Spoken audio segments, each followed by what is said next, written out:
Kung kayo ay nakakaramdam na rin ng pananakit ng balakang kapag kayo tumatayo mula sa pagkakaupo, baka tumitito o tumitita ka na nga talaga. Pero alam mo ba, habang tumatanda tayo, hindi lamang katawan ang dapat matibay. Dapat pati isipan. Kasi ang utak natin yan ang command center para sa memorya, sa focus at sa decision making. Para manatili tayong alerto at motivated gumalaw-galaw, kinakailangan ng tamang nutrisyon. Vital po dyan ang nutrients tulad ng taurine at ang vitamin B6, B9 at B12. Ang mga to tumutulong sa paggawa ng mga chemical sa utak tulad ng dopamine na konektado sa ating energy at mood. Lahat ng mga na-mention na yan makukuha sa tamang mga pagkain tulad ng prutas gaya ng saging, gulay gaya ng spinach, ng eggs, ng lean meat at ng dairy. Bilang mga tumitito at tumitita na nga tayo, okay din na samahan ng gatas na mismong gawa para sa ating age group. Yun bang mga nutrients na nakakatulong sa pagpapalakas ng katawan at isipan? Special mention natin ang taurine to help with brain function. Again, dapat sabayan pa rin ng tamang pagkain, tulog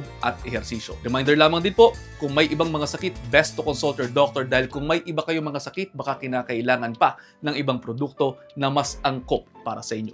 At yun, almost 1 minute na ata ito. I hope you're all 1 minute wiser. Pakipusuan kung may natutunan and I'll see you next time. Ingat!